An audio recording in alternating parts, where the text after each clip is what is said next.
அப்போ தமிழ்நாட்டில் இருக்க தமிழர்கள் கட்சி ஆரம்பிக்கும் போது கூட தமிழர்களை புறந்தள்ளி விட்டு விஜய் கூட ஒரு சின்ன வேண்டுகோள் நான் வச்சிருக்கேன். இன்னைக்கு கூட நீங்க ஒரு சின்ன ஒரு ஆல்ட்ரேஷனை வச்சு அந்த கொடிகளை சேர சோழ பாண்டிய சின்னங்களை இடம்பெற வைக்கிற மாதிரி நீங்க வச்சீங்கன்னா இது ஒரு மிகப்பெரிய வெற்றியா உங்களுக்கு நாங்க ஒரு தமிழரா பார்ப்போம். ஏன்னா தமிழ்நாட்டை தமிழர்கள் ஆள வேண்டும்.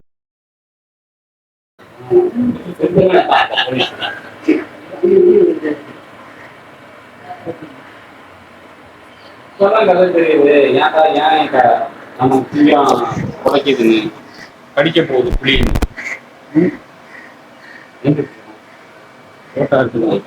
அரசியல் மலர்ல அரசியல் போடுறோம்.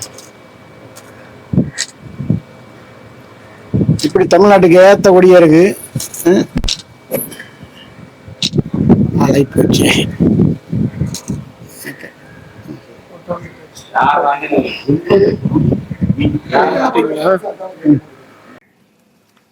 வணக்கம், நான் அருண்குமார் பேசுறேன். தமிழ்நாடு நாடார் சங்கங்களின் பேரவை தலைவர் பேசுறேன். இன்றைய தினம் உங்க எல்லாருக்குமே தெரியும், நம்ம சென்னை தோன்றி 385 வருடங்கள் ஆச்சு. இந்த தினத்துல தமிழகத்தின் தலைநகரான சென்னை இந்த தினத்துல எங்க பேரவையோட கொடியை நாங்க வெளியிடுறோம். அது ஒரு சாதாரணமான ஒரு நிகழ்வா இல்லாம அனைவருக்கும் தெரிகிற ஒரு நிகழ்வா இருக்கிறதுக்காக இந்த ஒரு விழாவை நாங்கள் ஏற்பாடு செஞ்சிருக்கோம். இன்றைய தினம் தமிழ்நாடு நாடார் சங்கங்களின் பேரவையோட கொடி, அதாவது சேர சோழ பாண்டியர் வழி வந்தவர்கள் நாடார்கள் அப்படின்னு சொல்லிட்டு நாங்கள் சொல்லல, மதிப்பிற்குரிய முன்னாள் முதல்வர் ஜெயலலிதா அவர்கள் சட்டசபையில் சொல்லியிருந்தாங்க.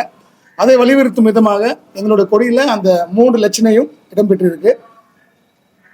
இதோட கொள்கை, அதாவது எதற்காக இத்தனை நாடார் சங்கங்கள் இருந்தாலும் புதுசாக ஒரு நாடார் சங்கம் தேவையா அப்படின்ற சிந்திக்கிற வேலையில எந்த ஒரு நாடார் அமைப்புகளும் ஒரு கொள்கை ரீதியான ஒரு பயணம் இல்லாம காமராஜர் விழாவை கொண்டாடினா போதும், ஏதாவது ஒரு விழாவை கொண்டாடினா போதும் என்ற ஒரு இலக்கை நோக்கி பயணிக்கும் போது நாடார்களுக்கு இடஒதுக்கீடு 15% இடஒதுக்கீடு வேணும் என்ற ஒரு கொள்கையை அடிப்படையாக வச்சு நாங்கள் இந்த கொள்கை ரீதியான இந்த பயணத்தை நாங்கள் முன்னெடுத்திருக்கோம்.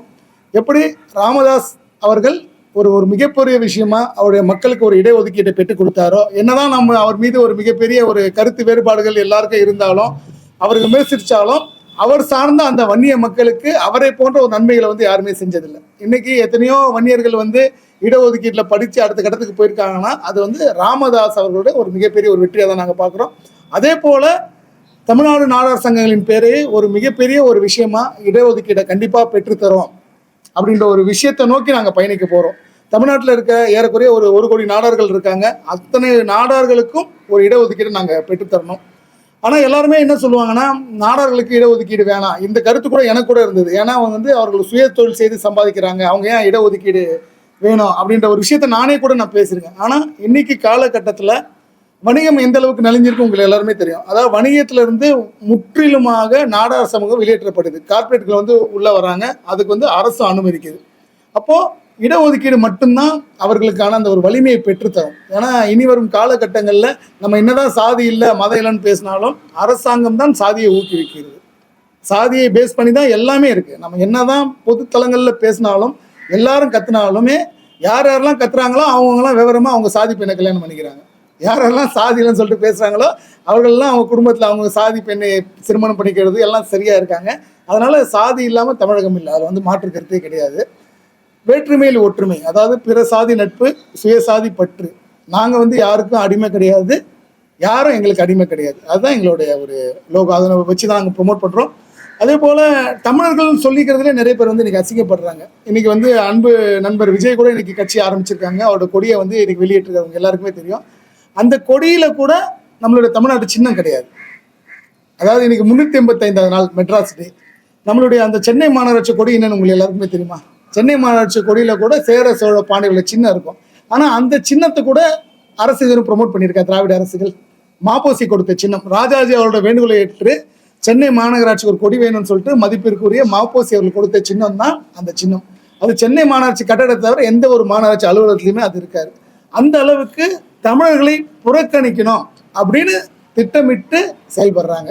இன்னைக்கு விஜய் கூட ஒரு ஒட்டுமொத்த ஒரு அரசியல் தமிழர்கள் ஒரு அரசியல் முன்னெடுப்பான்னு சொல்லிட்டு இளைஞர்கள் ஒரு பின்னாடி நின்னாலும் அவரோட இதுல கூட நாங்களாம் ரொம்ப எதிர்பார்த்தோம். இந்த மாதிரி வாகை மலர் இருக்கும்போது கூட சேர சோழ பாண்டியர்களோட சின்னம் இருக்கும் நாங்கள் எதிர்பார்த்தோம். ஆனால் அந்த சின்னம் அதில் இல்லை, அதுக்கு பதிலாக மாற்றா யானை சின்னத்தை தான் அவர் வச்சிருக்காரு. அப்போ தமிழ்நாட்டில் இருக்க தமிழர்கள் கட்சி ஆரம்பிக்கும் போது கூட தமிழர்களை புறந்தள்ளி விட்டு அப்படின்னு நினைக்கிறாங்க. திராவிட அரசியல் தான் அது செய்தது. இன்னைக்கு கேட்டு பாருங்க, ஒரு சின்ன பசங்களை கேளுங்க, சேரோட சின்ன கேளுங்க, சோழோட சின்ன கேளுங்க, யாருக்குமே தெரியாது. அப்போ எங்களை போன்ற தமிழ் குடிகள், இப்போ நாடார்களாக இருக்கட்டும், தேவர்களாக இருக்கட்டும், வன்னியர்களாக இருக்கட்டும், நாங்கள் தான் இந்த சின்னங்களை ப்ரொமோட் பண்ண வேண்டியிருக்கு. விஜய் கூட ஒரு சின்ன வேண்டுகோள் நான் வச்சிருக்கேன். இன்னைக்கு கூட நீங்க ஒரு சின்ன ஒரு ஆல்ட்ரேஷனை வச்சு அந்த கொடிகளை சேர சோழ பாண்டிய சின்னங்களை இடம்பெற வைக்கிற மாதிரி நீங்க வச்சீங்கன்னா இது ஒரு மிகப்பெரிய வெற்றியா உங்களுக்கு நாங்கள் ஒரு தமிழராக பார்ப்போம். ஏன்னா தமிழ்நாட்டை தமிழர்கள் ஆள வேண்டும் அப்படின்ற கோரிக்கை நீண்ட நெடுங்காலமாக இருந்தாலும் இன்னைக்கு வரை அதுக்கு ஒரு வாய்ப்பு இல்லாம தான் இருக்கு.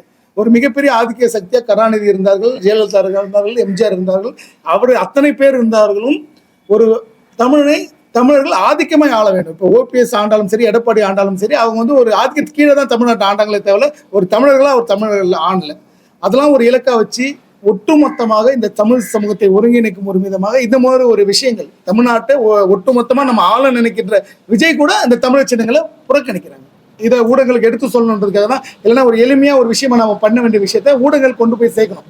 விஜய் அவர்களும் தன்னுடைய கொடிகள்ல சேர சோழ பாண்டியரை சேர்த்துக்கணும். சீமான் மட்டும்தான் ஒரு புலிக்கொடி மாதிரி வச்சு பண்றாரு. மிகப்பெரிய சக்தின்னு பார்த்தா இன்னைக்கு தமிழகத்துல சீமான் மட்டும்தான் அந்த ஒரு ரெகனைசேஷன், ஒரு அந்த சோழர்கள் கொடி புலிக்கொடியை வச்சு பண்றதை தவிர மீதி எந்த ஒரு அரசியல் கட்சிகளும் சரி இதை கூட வெளிக்காட்டுறதுக்கு பயப்படுறாங்க. ஓகேவா? இனி வரும் காலங்களில் இது இருக்கக்கூடாது அப்படின்றதுக்காக அது ஒரு விஷயம்.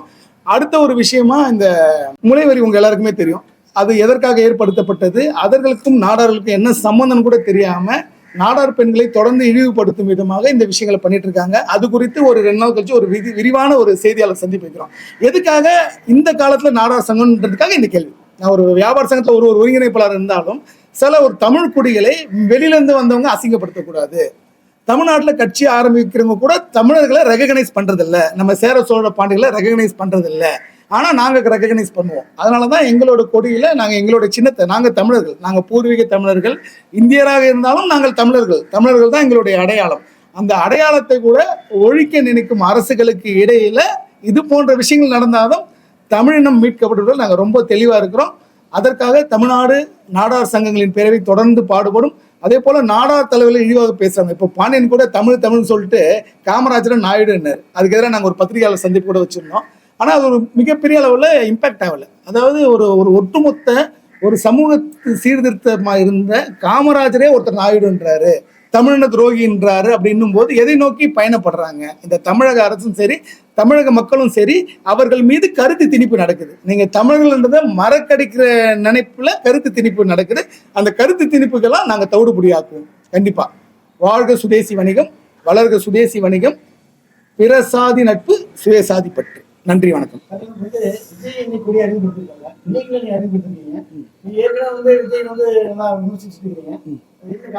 அதுக்கு சம்பந்தம் இல்லை. இன்னைக்கு வந்து சென்னை தினம், அதற்காக நாங்கள் இப்போ சென்னைன்னு போது ஒட்டுமொத்த தமிழக தலைவர் சென்னை, அந்த நாளில் நாங்கள் கொடி அறிமுகப்படுத்தணும்னு நினச்சோம். மற்றபடி இதுக்கும் அதுக்கும் சம்மந்தம் இல்லை. விஜய் விமர்சிச்சோன்னா அவர் குடிக்கிறாரு, மக்களை கெடுக்கிறான்றதுக்காக நம்ம விமர்சிச்சோம். இனி வருங்காலம் ஒரு கட்சி தலைவர் ஆயிட்டாரு, இளைஞர்கள் எப்படி வழி நடத்துறான்னு நம்ம பார்ப்போம். நடத்தினா எங்களுக்கு நல்லது தான். எனக்கு இன்னும் ஒரு ஆதங்கம்னா, இப்போ விஜய் ஒரு கொடி வெளியிடும் போது ஒட்டுமொத்த தமிழ்நாட ஒரு நோக்குது. உண்மை தானே? அது போன்ற இவர்கள் சேர சோழ பாண்டியில் முன்னிலைப்படுத்தியிருந்தா அந்த யானை சின்னத்துக்கு பதில் இந்த சின்னங்களை வச்சுருந்தா நாங்கள் சந்தோஷப்பட்டோம்னு அவருக்கு சொல்கிறோம். இன்னும் கூட டைம் இருக்கு. இன்னும் கூட கொடியை மாற்றி நீங்கள் தமிழ்நாட்டில் கட்சி ஆரம்பிக்கிறீங்க, தமிழர்களை ரெகனைஸ் பண்றீங்க, நீங்களே நம்மளுடைய சேர சோழ பாண்டியலை புறக்கணிச்சா எப்படி அப்படின்னு தான் நாங்கள் கேட்குறோம். வேற ஒன்றும் இல்லை. மகாராஷ்டிரா இந்தியா ஃபுல்லாக வந்திருக்காங்க. நான் வந்து இந்தியா, அதாவது நீங்க தமிழ்நாட்டுன்னு சொல்றீங்க, இந்தியா ஃபுல்லாக பிளான் பண்ணி கொடி அமைச்சிருக்காரு. அப்படிலாம் இல்லை, அந்த அளவுக்குலாம் இருக்க மாதிரி தெரியல. ஒரு தமிழ்நாட்டு எல்லா மாநிலத்துக்கும் வந்திருக்காங்க, கொடி அறிமுகங்களாக வந்திருக்காங்க சொல்றாங்க. யார் சொன்னது அப்படின்ட்டு அறிமுகங்களாக சொல்றாங்க. அது சும்மா சொல்லுவாங்க. இந்த தமிழ்நாட்டில் மட்டும்தானே போட்டியிட போகுது. இப்போ காங்கிரஸ் மாதிரியோ பாரதிய ஜனதா மாதிரியோ இந்தியா முழுக்க அந்த கட்சி போட்டிட்டாவோ அடிப்படை விஷயங்களை வச்சாவோ நீங்க சொல்றது சரி. அவர் தமிழர்களுக்காக, தமிழக வெற்றி கழகம் தானே, அது இந்திய வெற்றி கழகம் இல்லை. அந்த கட்சிக்கு இந்திய வெற்றி கழகம்னு பேர் வச்சு அவர் வச்சிருந்தாருன்னா இதை நம்ம ஏற்றுக்க. தமிழக வெற்றி கழகம்னு பேர் வச்சுட்டு தமிழர்களை புறக்கணிக்கிறாரோ அப்படின்னு சொல்லிட்டு எனக்கு ஒரு சின்ன வருத்தம் தான். இப்போ இவங்கள மாதிரி ஆளுங்க பண்ணாமல் யார் பண்ண போறா? இப்போ நமக்குன்னு ஒரு தொன்மையான வரலாறு இருக்கு, தமிழர்களுக்கு ஒரு தொன்மையான வரலாறு இருக்கு, தமிழ் மொழியை பத்தி தெரியும். நம்ம வந்து எல்லாருக்கும் ஒரு முன்னோடியா நம்ம இருந்தவங்க. அப்போ தமிழகத்துல தொடர்ந்து தமிழ்நாடு புறக்கணித்து திராவிட சித்தாந்தங்களை வந்து நம்ம உள்ள வைக்கிறாங்க. உங்க எல்லாருக்குமே தெரியும். சேர சோழனை புறக்கணிச்சுட்டு திராவிட சித்தாந்தங்களை கொண்டு வந்து இங்க வச்சுட்டாங்க. அப்போ சீமான் மாதிரி ஒரு ஆளுங்க தான் தொடர்ந்து அது குரல் கொடுத்துட்டு இருக்காங்க. இப்போ சீமான் தன்னோட தம்பினி ஒரு இது பண்றாரு, இவரோட கூட்டணி வைக்க போறேன்றாரு, இவர் தமிழர்களுக்கான ஒரு கட்சின்றாரு. பிறப்புக்கும் எல்லா உயிருக்கும் ஒரு தமிழன் தான் சொன்னான். அதை வந்து அவரோட ஐடியாலஜியை பிறப்புக்கும் எல்லா உயிருக்கும் சொல்லிட்டு தான் அவர் ஆரம்பிக்கிறாரு. அப்பேற்பட்ட ஒருத்தர் இந்த மாதிரி சின்னங்களை புறக்கணிக்கும் போது நம்ம மனசு கஷ்டமா இருக்கு. அவர் இதை பண்ணியிருந்தாலும் ஒரு மிகப்பெரிய ஒரு தாக்கத்தை ஏற்படுத்திப்பாருன்றோம். ஏன்னா விஜயோட வலிமை என்னன்றது அவருக்கு தெரியுமான்னு தெரியல, எல்லாருக்குமே தெரியும். ஏன்னா ஒரு மணி நேரத்துல ஒரு 50 லட்சம் உறுப்பினர்களை சேர்க்கக்கூடிய அளவுக்கு அவருக்கு ஒரு கட்ஸ் இருக்கு, சரிங்களா? அப்போ அவரை போன்றவர்கள் இது போல சின்னங்களை, இப்போ யானைக்கு பதிலாக அந்த வில், புலி, மீன் அவர் வச்சிருந்தாருன்னா இன்னைக்கு எவ்வளவு ஒரு மிகப்பெரிய பேசு பொருளா இந்தியா முழுக்க இருந்திருக்கும் அப்படின்ற ஒரு விஷயத்தை தான் நாங்க சொல்றோம். ஆணைக்கு 2 சென்டர் அந்த மலை வச்சதுக்கெல்லாம் கூட இது மாதிரி ஒரு புலி சின்னமோ வச்சிருக்கலாம். கண்டிப்பா யானை கூட பல்லவர்கள் சின்னம்ன்றாங்க. ஆனா பல்லவ மன்னர்கள் கூட யானையை நிரந்தர சின்னமா வச்சிடல. அவங்க ஒரு மன்னர் நந்தி வைப்பாரு, ஒரு மன்னர் யானை வைப்பாரு, மாத்தி தான் வைப்பாங்க. அதனாலதான் வந்து பல்லவரோட சின்னம் வந்து சேர சோழர்கள் பாண்டிய சின்னத்தை மாதிரி பல்லவ சின்னம் ஃபேமஸ் ஆகிறதுக்கு காரணமே இதுதான். ஏன்னா அந்த மன்னர்களே வந்து எது அவரோட சின்னன்றதுல ஒரு ஐடியாலஜி இல்லாம இருந்திருக்காங்க, சரியா? அப்போ தமிழர்கள் தான் சேர சோழ பாண்டியர்கள். வந்து தமிழர்கள் விடுதலைக்காக பாடுபடுன்னு சொல்றாரு. ஆனா அவங்க அப்பாவுக்கு சொன்ன ஒரு கருத்துப்பாடு அவரே அது வந்து அவரோட குடும்ப விஷயம். அதை பத்தி நம்ம விமர்சிக்கலாம். நாங்க கொடி இன்னைக்கு எங்களோட கொடி வெளியீட்டுல நம்ம அதை பத்தி பேசுறோம். ஆனா கொடியில இந்த சின்னங்கள் இருக்கு, அது இருந்தா நல்லா இருக்குன்றதுனால தான் நம்ம இன்னைக்கு அவரை பத்தி பேசுறோமே தவிர நமக்கு அவரை பத்தி பேச வேண்டிய அவசியம் இல்லை. எங்களுடைய பாதை இது, எங்களுடைய கொள்கை இது, நாங்க சொல்லிட்டோம். இன்னும் 2 நாள் ஒரு மிகப்பெரிய அளவில் ஒரு பத்திரிகையாளர் மன்ற ஒரு பத்திரிகையாளர் சந்திப்பு வைக்கிறோம். நாடார்களுக்கு 15% ஒதுக்கீடு, நாடா தலைவர் இதுவாக பேசுவவர்களை நாங்கள் வந்து புறக்கணிப்போம். அதே போல தமிழக அரசு உள்ளே கைது செய்யணும். அதே போல இந்த மாதிரி விஷயங்களை நாடார் பிள்ளை தொடர்ந்து இழிவுபடுத்தும் விதமாக இந்த முளைவரி விஷயங்களை பற்றி பேசுறவங்களை குறித்து அந்த செய்தியாளர் சந்திப்பு இருக்கும். கொள்கை ரீதியான ஒரு பயணமாக இருக்கும். காமராஜர் பிறந்தநாள் விழா மட்டும் கொண்டாடுற ஒரு இயக்கமாக இல்லாமல் கொள்கை ரீதியான ஒரு பயணமாக இருக்கும். நன்றி. பேரவை சங்கம் இதுக்கு முன்னாடி சரத்குமார் அவர்களும் நாடார் சார்ந்துதான் ஒரு கட்சி நடத்தி, சோ அவர் இப்போ ஒரு கட்சியோட இணைஞ்சிட்டாரு. வருங்காலத்துல எதுவும் அந்த மாதிரி ஆயிடுமோ? அதாவது சரத்குமார் வந்து நாடார் கட்சின்னு என்னைக்குமே சொன்னது கிடையாது. சமத்துவ மக்கள் கட்சின்னு தான் சொன்னாரு. ஆனா அந்த கட்சியில எல்லாருமே நாடார்கள் தான் இருந்தாங்க. அது நாடார்கள் கட்சி தான். ஆனா அவர் அதை தாக்கு பிடிக்காம பிஜேபியில போய் சேர்ந்துட்டாரு. ஓகேங்களா? நாங்க வந்து கொள்கை ரீதியா பயணிக்கிறோம். சரத்குமாரை எங்க கூட கம்பேர் பண்ணாதீங்க. அவர் வந்து ஒரு கமர்ஷியல் அரசியல்வாதி. நாங்க வந்து எங்களுடைய பயணத்தோட கோட்பாடு சொல்றோம். இன்னும் 10 வருஷம் கழிச்சு தான் இதோட கோட்பாடு. எங்களுக்கு எப்படி ராமதாஸ் ஒரு மிகப்பெரிய இடஒதுக்கீட்டை வன்னிய மக்களுக்கு பெற்றுக் கொடுத்தாரோ அதே போல நாடார் சமுதாயத்துக்கு நாங்கள் ஒரு மிகப்பெரிய ஒரு இடஒதுக்கீடை பெற்றுத்தர நாங்கள் ஒரு விதையா இருப்போம். இன்னைக்கு இல்லைனாலும் இன்னும் 20 வருஷம் கழிச்சு நாடார் சமுதாயத்துக்கு 10% இடஒதுக்கீடாது, 15% கேட்கிறோம், 10% இடஒதுக்கீடாது நாங்கள் கண்டிப்பாக பெற்றுத்தருவோம். நாடார் சமூக தலைவர்களை இந்த வலைதளங்களை தவறாக சித்தரிக்கிறவர்களை நாங்கள் கண்டிப்பாக எதிர்க்கிறோம். அரசு அவர்களை குண்டர் சட்டத்தில் கைது பண்ணுற ஒரு கோரிக்கையை தொடர்ந்து வச்சிருக்கோம். அதே போல நாடார் பெண்களை தொடர்ந்து இழிவாக இந்த முளைவரி பற்றி அந்த விஷயம் கூட தெரியாது, என்ன விஷயமே தெரியாது. ஒட்டுமொத்தமாக 18 சாதிகளுக்கு மேலாடையை அணைய மறுக்கும் போது அதை எதிர்த்து போரிட்டு வென்ற சமூகம் நாடா சமூகம். ஒட்டுமொத்த 18 சாதிக்கும் மேலாடை வாங்கி கொடுத்தது நாங்க. நாயர் பெண்களோட கலாச்சாரத்தை மற்றவங்களை திணிக்க வச்சதான் அந்த விஷயங்கள். அதை பத்தி நான் விரிவாக செய்தியாளர் சந்திப்பு சொல்றேன். ஏன்னா அது பெரிய சப்ஜெக்ட், 1 மணி நேரம் பேசுற சப்ஜெக்ட். அது தவறு. இது எங்களோட கொள்கை. இந்த இனத்துக்காக போராடுறோம், தமிழ் இனத்துக்காக போராடுறோம். ஒட்டுமொத்த தமிழ் இனத்துல ஒரு தமிழ் குடி நாடார் சமுதாயம் அதுக்காக போராடுறோம். கண்டிப்பா எங்களோட கொள்கை அதை நோக்கி இருக்கும். நன்றி.